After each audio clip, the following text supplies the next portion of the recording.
Hi all, എല്ലാവർക്കും tech P S സിയുടെ മറ്റൊരു വീഡിയോയിലേക്ക് സ്വാഗതം. ഇന്ന് നമ്മൾ ഡിസ്കസ് ചെയ്യാൻ പോകുന്നത് വരാനിരിക്കുന്ന പരീക്ഷ എങ്ങനെ പ്രിപ്പയർഡ് ആകാം എന്നുള്ള സ്ട്രാറ്റജിയും നമ്മുടെ ടെക് പി എസ് സി വയ്ക്കുന്ന നമ്മുടെ ഇത്ര നാളത്തെ എക്സ്പീരിയൻസ് വെച്ചിട്ട് ഉള്ള ഒരു പ്ലാനുമാണ്. അപ്പോൾ ആ പ്ലാൻ നമുക്കൊന്ന് നോക്കാം. അപ്പോൾ ഓരോ സ്റ്റേജ് വൈസ് ആയിട്ട് നോക്കാം. ഫസ്റ്റ് സ്റ്റേജ് എന്ന് പറഞ്ഞാൽ analyse properly the syllabus and exam pattern.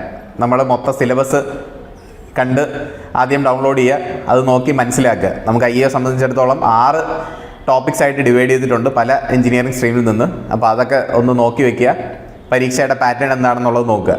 അതിനുശേഷം analyse the trend of exam, മുമ്പ് നടന്ന പരീക്ഷകൾ നോക്കുക.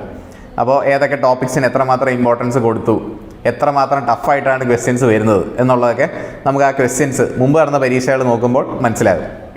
അതിനുശേഷം identify your potential and choose your mode of preparation. ചിലർ നല്ലോണം പ്രിപ്പയർ ചെയ്ത് ശീലമുള്ളവരായിരിക്കും. അപ്പോൾ അങ്ങനെയുള്ളവർക്ക് കോച്ചിങ്ങിൻ്റെ ഒന്നും അധികം ആവശ്യമില്ല, ഒരു ഗൈഡൻസിൻ്റെ ആവശ്യമില്ല. അപ്പോൾ അവർക്ക് നേരത്തെ ഉള്ള പോലെ ഈ ടോപ്പിക്സ് ഒന്ന് നന്നായിട്ട് പഠിക്കുക, ക്വസ്റ്റ്യൻസ് റിവ്യൂ ചെയ്യുക. അതുകൊണ്ട് അവർക്ക് സെൽഫ് സ്റ്റഡി ആയിരിക്കും, ചിലപ്പോൾ നന്നായിട്ട് സെൽഫ് സ്റ്റഡി മതിയായിരിക്കും. അല്ലാത്തവർക്ക് ഒരു ഗൈഡൻസ് ഉണ്ടെങ്കിൽ കുറച്ചുകൂടെ ഒരു ട്രസ്റ്റ് കിട്ടും, കുറച്ചുകൂടെ വിജയത്തിലേക്ക് എത്താനായിട്ടുള്ളൊരു കുറുക്കു വഴി എന്ന് വേണമെങ്കിൽ പറയാം. അങ്ങനെയുള്ളവർ നല്ലൊരു സ്റ്റാൻഡേർഡ് ഇൻസ്റ്റിറ്റ്യൂട്ടിൽ നിന്ന് ഗൈഡൻസ് എടുക്കുക. അടുത്ത സ്റ്റേജായിട്ട് collection of proper study material, previous question papers and MCQs. നേരത്തെ റെഫറൻസ് ബുക്സ് നമ്മുടെ ചാനൽ ഡിസ്കസ് ചെയ്തിട്ടുണ്ട്. ആ ബുക്സ് നിങ്ങളുടെ സ്റ്റഡി മെറ്റീരിയൽസ് ആയിട്ട് എടുക്കുക. മുമ്പ് നടന്ന പരീക്ഷകൾ ഇതുമായിട്ട് ബന്ധപ്പെട്ടിട്ടുള്ള അല്ലെങ്കിൽ ഈ സ്റ്റേജിൽ വരുന്ന പരീക്ഷകളുടെ ക്വസ്റ്റ്യൻ പേപ്പേഴ്സ് കളക്ട് ചെയ്യുക. അതുപോലെ ഈ ടോപ്പിക്സുമായിട്ട് വരുന്ന പല പരീക്ഷകൾ നടന്ന ഈ ടോപ്പിക്സിൽ വരുന്ന ക്വസ്റ്റ്യൻസും കളക്ട് ചെയ്യാനായിട്ട് ശ്രദ്ധിക്കുക. അതിനുശേഷം പ്രിപ്പയർഡ് ഡീറ്റെയിൽഡ് സ്റ്റഡി പ്ലാൻ, ഒരു time table and periodic exam schedule. അപ്പോൾ ടൈം ടേബിൾ ഉണ്ടാക്കുമ്പോൾ 2 കാര്യങ്ങളുണ്ട്. ഒന്ന്, പഠിക്കാനായിട്ടുള്ള സമയം ഇടണം. അതിനുശേഷം ആ പഠിച്ച ടോപ്പിക്സിൻ്റെ ക്വസ്റ്റ്യൻസ് ചെയ്യാനും മോഡൽ പരീക്ഷകൾക്കുള്ള സമയം നിങ്ങൾ ഇടാനായിട്ട് ശ്രദ്ധിക്കുക. കാരണം ഒരു കോമ്പറ്റേറ്റീവ് പരീക്ഷയെ സംബന്ധിച്ചിടത്തോളം ടോപ്പിക്സ് പഠിക്കുന്നതോടൊപ്പം തന്നെ ഇമ്പോർട്ടൻ്റ് ആണ് എക്സാംസ് അറ്റൻഡ് ചെയ്യുക അല്ലെങ്കിൽ ക്വസ്റ്റ്യൻസ് റിവ്യൂ ചെയ്യുക എന്നുള്ളത്. അതിനടുത്തായിട്ട് intensive preparation from study material, previous question and MCQs. അപ്പോൾ തീവ്ര പരിശീലനം തന്നെ വേണം ഒരു കോമ്പറ്റേറ്റീവ് പരീക്ഷയെ സംബന്ധിച്ചിടത്തോളം. മാക്സിമം ടൈം ഇതിനായിട്ട് നിങ്ങൾ നീക്കി വയ്ക്കുക. ഈ സ്റ്റഡി മെറ്റീരിയൽ കളക്ട് ചെയ്തതെല്ലാം നല്ലോണം റിവ്യൂ ചെയ്യുക. അതിനോടൊപ്പം തന്നെ പ്രീവിയസ് ക്വസ്റ്റ്യൻസ് ചെയ്യുക.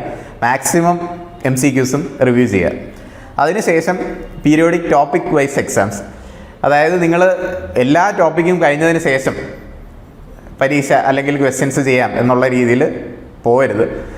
ഒരു ടോപ്പിക് കഴിഞ്ഞാൽ ഇപ്പോൾ മെക്കാനിക്കലിനെ സംബന്ധിച്ച് തെർമോഡൈനാമിക്സ് എന്ന് പറഞ്ഞൊരു ടോപ്പിക് ഉണ്ടെങ്കിൽ ആ ടോപ്പിക് കഴിഞ്ഞ് ആ ടോപ്പിക്കുമായിട്ട് ബന്ധപ്പെട്ടിട്ട് സെഗ്രിഗേറ്റ് ചെയ്തിരിക്കുന്ന ക്വസ്റ്റ്യൻസ് റിവ്യൂ ചെയ്യാനായിട്ട് ശ്രദ്ധിക്കുക. അപ്പോൾ നിങ്ങൾക്ക് മനസ്സിലാവും എത്ര നിങ്ങളുടെ ലെവൽ ഓഫ് പ്രിപ്പയർഡ്നെസ് ഓക്കെ ആണോ, കുറച്ചുകൂടെ കോൺസെപ്ച്വലായിട്ട് പ്രിപ്പയർ ചെയ്യണോ, എങ്കിൽ മാത്രമേ നമുക്ക് ഈ ക്വസ്റ്റ്യൻസൊക്കെ അറ്റൻഡ് ചെയ്യാൻ പറ്റുള്ളൂ എന്നുള്ളതൊക്കെ മനസ്സിലാവണമെങ്കിൽ എന്ത് ചെയ്യണം?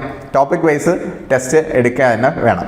അപ്പോൾ ടോപ്പിക് വൈസ് ടെസ്റ്റ് ഇമ്പോർട്ടൻ്റ് ആണ്. അതിനുശേഷം periodic revision, syllabus completion and full revision. Periodic revision എന്ന് പറയുന്നത് ഫുൾ സിലബസ് കംപ്ലീറ്റ് ചെയ്തിട്ട് എടുക്കാനായിട്ടിരിക്കരുത്. മാക്സിമം പറ്റുന്നതെന്ന് പറഞ്ഞു കഴിഞ്ഞാൽ എല്ലാം നമ്മൾ പ്രിപ്പയർ ചെയ്തതിന് ശേഷം ആദ്യം നമ്മൾ ആദ്യത്തെ ടോപ്പിക്കൊക്കെ നോക്കുമ്പോൾ സംഭവിക്കുന്നത് അത് മറന്നു പോകും. ഭൂരിഭാഗം പേർക്കും സംഭവിക്കുന്നതാണ്. അപ്പോൾ ചെയ്യേണ്ടതെന്ന് പറഞ്ഞാൽ ഒരു സെക്ഷൻ ആയിട്ട് ഡിവൈഡ് ചെയ്യുക, പല സെക്ഷനായിട്ട് ഡിവൈഡ് ചെയ്യുക. അപ്പോൾ ഒരു സെക്ഷൻ കഴിയുമ്പോൾ അടുത്ത സെക്ഷൻ പഠിച്ച് തുടങ്ങുന്നതിനോടൊപ്പം തന്നെ ഫസ്റ്റ് സെക്ഷൻ ഒന്നുകൂടെ ഒന്ന് ക്വിക്കായിട്ട് റിവ്യൂ ചെയ്യാനായിട്ട് ശ്രദ്ധിക്കുക. അതിനുശേഷം full topic wise model exams, മൊത്തം മോഡൽ അല്ലെങ്കിൽ മോക്ക് പരീക്ഷകൾ എടുക്കുക. 15 പരീക്ഷകളെങ്കിലും മിനിമം എടുത്തിരിക്കണം. ഈ എക്സാമിന് ഒരു 1-1.5 മാസം മുമ്പ് ഒരു 15 പരീക്ഷയെങ്കിലും നിങ്ങൾ കംപ്ലീറ്റ് ചെയ്തിരിക്കണം. അതിനുശേഷം analyse your mistakes from model exams and study gaps of your preparation. അപ്പോൾ നിങ്ങൾക്ക് മനസ്സിലാവും ഈ മോഡൽ പരീക്ഷകളിൽ അറ്റൻഡ് ചെയ്യുമ്പോൾ നിങ്ങളുടെ സ്കോർ എത്രയുണ്ട്. അതിൽ നിങ്ങൾക്ക് മനസ്സിലാവും നിങ്ങളുടെ പ്രിപ്പയർഡ്നെസ്, ലെവൽ ഓഫ് പ്രിപ്പയർഡ്നെസ് എന്തായി, എവിടെയൊക്കെ നിങ്ങൾക്ക് പാളി പോയിട്ടുണ്ട്. അതൊക്കെ റിവ്യൂ ചെയ്യുക. പിന്നെയും പോയി ഒന്നുകൂടെ റിവൈസ് ചെയ്ത് പഠിച്ച് അടുത്ത പരീക്ഷയ്ക്ക് കുറച്ചുകൂടെ, അടുത്ത മോഡൽ പരീക്ഷയ്ക്ക് കുറച്ചുകൂടെ ബെറ്ററായിട്ട് നിങ്ങൾക്ക് പെർഫോം ചെയ്യാൻ പറ്റുമെന്ന് പിന്നെ റിവ്യൂ ചെയ്യാനായിട്ടുള്ള ഒരു ഓപ്പർച്യൂണിറ്റിയാണത്. അതിനുശേഷം ഞാൻ നേരത്തെ പറഞ്ഞ കറക്റ്റീവ് ആക്ഷൻ എടുക്കുക. പ്രിപ്പറേഷനിലെ ഗ്യാപ്പ് നമുക്ക് ഈ പരീക്ഷയിൽ നിന്ന് ഐഡൻറ്റിഫൈ ചെയ്യാൻ പറ്റും. പിന്നെ ക്വിക്ക് റിവിഷനാണ് പിന്നീട് എടുക്കാൻ പറ്റുന്നത്. കാരണം ഒരു 1-1.5 മാസമായിരിക്കും നിങ്ങൾ ഫുൾ പ്രിപ്പയർ ചെയ്തതിന് ശേഷം മോഡൽ പരീക്ഷ കഴിഞ്ഞ് ഉണ്ടാകുന്നത്.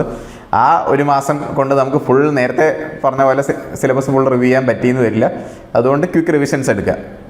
അതിനുശേഷം ഒന്നുകൂടെ maximum times review and revision important ആണ്. കൂടുതൽ ക്വസ്റ്റ്യൻസ് പിന്നെയും വർക്കൗട്ട് ചെയ്തുകൊണ്ടിരിക്കുക. നിങ്ങൾ ചെയ്ത ക്വസ്റ്റ്യൻസ് തന്നെ ഒന്നുകൂടെ റിവ്യൂ ചെയ്യുക. മാക്സിമം ക്വിക്ക് റിവിഷൻസ് പിന്നെയും എത്രത്തോളം നമ്മൾ റിവൈസ് ചെയ്യുന്നോ അത്രത്തോളം നമുക്ക് ബൈ ഹാർട്ട് ആവും. അത്രത്തോളം നമുക്ക് പെട്ടെന്ന് പരീക്ഷയുടെ ക്വസ്റ്റ്യൻസ് കാണുമ്പം നമുക്ക് കോൺഫിഡൻ്റ് ആയിട്ട് നമുക്ക് ഉത്തരം നൽകാനായിട്ട് പറ്റും. പിന്നെ ഒരു കോമ്പറ്റീറ്റീവ് പരീക്ഷയിൽ എപ്പോഴും 20% പേര് മാത്രമേ സീരിയസ് പ്രിപ്പറേഷൻ ഉണ്ടാവൂ എന്നുള്ളതാണ് ഒരു അനാലിസിസ്. അപ്പോൾ ആ 20% നിങ്ങൾ എത്തുന്നുണ്ടോ എന്നുള്ളതാണ് ഇമ്പോർട്ടൻ്റ് ആദ്യം. അപ്പോൾ എല്ലാവരും നന്നായിട്ട് ആ ഒരു സീരിയസ് പ്രിപ്പറേഷൻ എങ്കിലും ആദ്യം എത്തിക്കുക. അതിനുശേഷം നമുക്ക് ഈ മോഡൽ പരീക്ഷകളും ക്വസ്റ്റ്യൻസൊക്കെ നോക്കുമ്പോൾ നമ്മുടെ ലെവൽ അറിയാം. അതിനുശേഷം നമുക്ക് ആ ഗ്യാപ്പ് കണ്ടുപിടിച്ച് പിന്നെ മുന്നേറാനായിട്ട് സാധിക്കും. PSC ഇൻഡസ്ട്രീസ് എക്സ്റ്റൻഷൻ ഓഫീസർ, അതായത് IEയുടെ കോച്ചിങ് പ്രൊവൈഡ് ചെയ്യുന്നുണ്ട്. നേരത്തെ പറഞ്ഞ ആ ഒരു സ്ട്രാറ്റജി പരമായിട്ട് തന്നെയാണ് നമ്മൾ കോഴ്സസ് പ്രൊവൈഡ് ചെയ്യുന്നത്. അതിൻ്റെ കൂടെ നമ്മുടെ ഒരു സ്ട്രോങ് മെൻറ്റർഷിപ്പ് ഉണ്ടായിരിക്കും. അപ്പോൾ നമ്മുടെ കോഴ്സ് ഡീറ്റെയിൽസ് എന്തൊക്കെയാണെന്ന് നോക്കാം. ഇപ്പോൾ മുമ്പ് നമ്മൾ വർഷങ്ങളായിട്ട് നമ്മൾ കോച്ചിങ് പ്രൊവൈഡ് ചെയ്യുന്നുണ്ട്. ഒരുപാട് സക്സസ് റേറ്റ് ഉള്ള ഒരു ഇൻസ്റ്റിറ്റ്യൂട്ടാണ്. നമ്മുടെ IEയുടെ തന്നെ കോഴ്സ് മുമ്പത്തെ പരീക്ഷയിൽ പ്രൊവൈഡ് ചെയ്തിട്ടുണ്ട്. അതിലെ ടോപ്പേഴ്സിൻ്റെ ലിസ്റ്റാണിത്. അപ്പോൾ വിശ്വജിത് എസ്, മുഹമ്മദ് റാസി, മുഹമ്മദ് ഷാറൂഖ് എസ്, സന്ദീപ് എന്നുള്ളവരാണ് ടോപ്പ് ഉന്നത റാങ്കുകളിലേക്ക് എത്തിയത്. ഇനി നമ്മുടെ ടീം ഓഫ് എക്സ്പേർട്സ് എന്തൊക്കെയാണെന്ന് നോക്കാം. നമുക്ക് കേരളത്തിലെ തന്നെ ഏറ്റവും നല്ല മെൻറ്ററാണ് നമ്മുടെ ക്ലാസ്സസ് നയിക്കുന്നത്. 25 PSC ലിസ്റ്റിൽ തന്നെ ഉള്ള ഒരു മെൻറ്ററാണ്. അപ്പോൾ സജീവ് സാറാണ്. 30 കോമ്പറ്റീറ്റീവ് സ്റ്റേറ്റും സെൻട്രൽ പരീക്ഷകളുടെ ലിസ്റ്റിൽ ഇടം നേടിയിട്ടുണ്ട്. 10,000 സ്റ്റുഡൻസിന് മെൻറ്ററായിട്ടുണ്ട്. MTech ഇൻ മെഷീൻ ഡിസൈനാണ് ക്വാളിഫിക്കേഷൻ. BTech മെക്കാനിക്കൽ എഞ്ചിനീയറിംഗിലാണ്. 11 വർഷത്തെ ടീച്ചിങ് എക്സ്പീരിയൻസും ഉണ്ട്. ഇനി മറ്റ് ഫാക്കൽറ്റികൾ ആരൊക്കെയാണെന്ന് നമുക്ക് നോക്കാം. നമുക്ക് വലിയൊരു ഫാക്കൽറ്റി ടീം തന്നെ IEക്ക് ഉണ്ട്. മുമ്പ് പറഞ്ഞ പോലെ അതിൽ സിവിൽ എഞ്ചിനീയറിംഗ് ഹാൻഡിൽ ചെയ്യുന്നത് ഗായത്രി സുജ എന്ന് പറയുന്ന മാം ഉണ്ട്. MTech ഇൻ സ്ട്രക്ചറൽ എഞ്ചിനീയറിംഗ് ആണ്. BTech in civil engineering. 8 വർഷത്തെ എക്സ്പീരിയൻസ് ഉണ്ട്. ഒരുപാട് PSC ലിസ്റ്റിൽ ഉൾപ്പെട്ടിട്ടുണ്ട്. നമ്മുടെ കോഴ്സസ് എല്ലാം ഹാൻഡിൽ ചെയ്യുന്ന മിനിമം 3 PSC ലിസ്റ്റിൽ ഷോർട്ട് ലിസ്റ്റഡ് ആയിട്ടുള്ള ഫാക്കൽറ്റികൾ മാത്രമാണ്. അടുത്ത സിവിലിൽ തന്നെ ആതിര AS എന്ന് പറഞ്ഞ ടീച്ചറുണ്ട്. MS ഇൻ സ്ട്രക്ചറൽ എഞ്ചിനീയറിംഗ് ആണ്. BTech in civil engineering various PSC ലിസ്റ്റിൽ ഇൻക്ലൂഡഡ് ആണ്. അനു ടീച്ചറുണ്ട്. BTech in honours in civil engineering. 4 വർഷത്തെ ടീച്ചിങ് എക്സ്പീരിയൻസും ഉണ്ട്. ഇനി ഇൻഡസ്ട്രിയൽ മാനേജ്മെൻറ്റ് നോക്കുകയാണെങ്കിൽ doctor Vipin Gopan PhD in manufacturing management. വളരെ നല്ലൊരു ഫാക്കൽറ്റിയാണ്, നല്ലൊരു മെൻറ്ററാണ്. BTech in mechanical production engineering ആണ്. ഒരുപാട് PSC ലിസ്റ്റിൽ ഉൾപ്പെട്ടിട്ടുണ്ട്. മൃദുല B ഉണ്ട്. PhD സ്കോളറാണ്. MTech in industrial engineering, BTech in industrial engineering. അടുത്ത് ബേസിക് മെക്കാനിക്കൽ എഞ്ചിനീയറിംഗ് എന്ന ഭാഗം കവർ ചെയ്യുന്നത് നേരത്തെ പറഞ്ഞ സജീവ് സാറുണ്ട്. അരവിന്ദ് സാറുണ്ട്.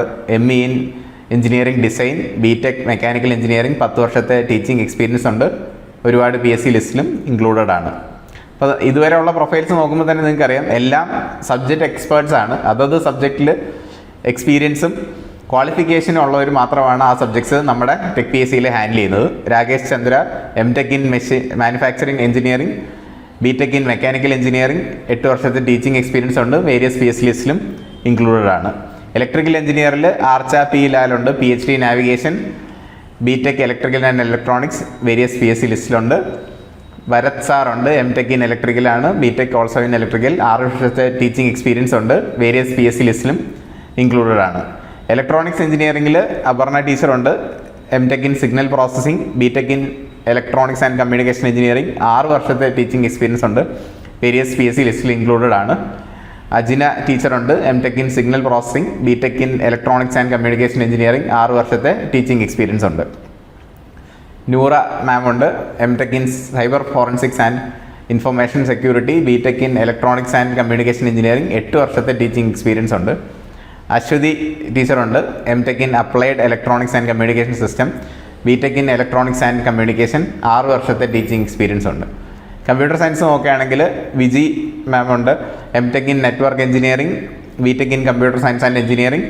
വേരിയസ് PSC ലിസ്റ്റിൽ ഇൻക്ലൂഡഡ് ആണ്. ശരത് സാറുണ്ട്. Masters of engineering in computer science ആണ്. അപ്പോൾ ഇത്രയുമാണ് നമ്മുടെ ഫാക്കൽറ്റികളുടെ ലിസ്റ്റ്. നിങ്ങൾക്ക് കണ്ടാൽ തന്നെ അറിയാം വലിയൊരു നിര തന്നെ ഉണ്ട്. എല്ലാവരും നല്ല ക്വാളിഫൈഡ് ആയിട്ടുള്ള ഫാക്കൽറ്റികളാണ്. ഒരുപാട് വർഷത്തെ ടീച്ചിങ് എക്സ്പീരിയൻസും ഒരുപാട് PSC ലിസ്റ്റിൽ ഇൻക്ലൂഡഡ് ആയിട്ടുള്ള PSC ഓറിയൻറ്റേഷൻ ഉള്ള ആൾക്കാരാണ്. ഇവരെല്ലാവരും നിങ്ങളെ നന്നായിട്ട് ഗൈഡ് ചെയ്യാനും നല്ല കോച്ചിങ് പ്രൊവൈഡ് ചെയ്ത് നിങ്ങളുടെ വിജയത്തിലേക്ക് പിടിച്ചു കയറ്റാനായിട്ട് സഹായമാകും. ഇനി നമ്മുടെ കോഴ്സിൻ്റെ മറ്റ് ഫീച്ചറുകൾ എന്തൊക്കെയാണെന്ന് നോക്കാം.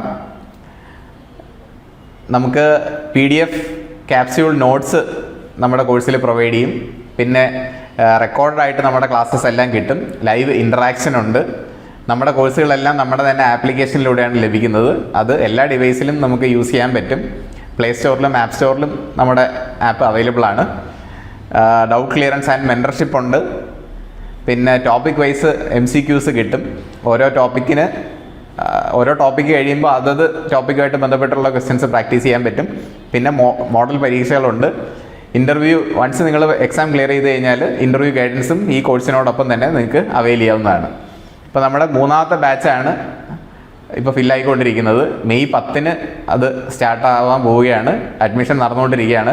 ആദ്യം ജോയിൻ ചെയ്ത 200 പേർക്ക് നമ്മൾ ഓഫർ പ്രൊവൈഡ് ചെയ്യുന്നുണ്ട്. 4500 രൂപയ്ക്കാണ് ഈ കോഴ്സ് ലഭിക്കുന്നത്. അപ്പോൾ ഇത്രയുമാണ് നമ്മുടെ കോഴ്സ് ഡീറ്റെയിൽസ്. ജോയിൻ ചെയ്യാൻ താല്പര്യമുള്ളവർ താഴെ കാണുന്ന നമ്പറിൽ കോൺടാക്ട് ചെയ്ത് ഉടൻ തന്നെ ജോയിൻ ചെയ്യുക. ഈ എക്സാം പ്രിപ്പറേഷനെ പറ്റി പറഞ്ഞ വീഡിയോ എല്ലാവർക്കും ഉപയോഗപ്രദമായെന്ന് കരുതുന്നു. എല്ലാവർക്കും വിജയാശംസകൾ നേരുന്നു. Thank you for watching from tech PSC.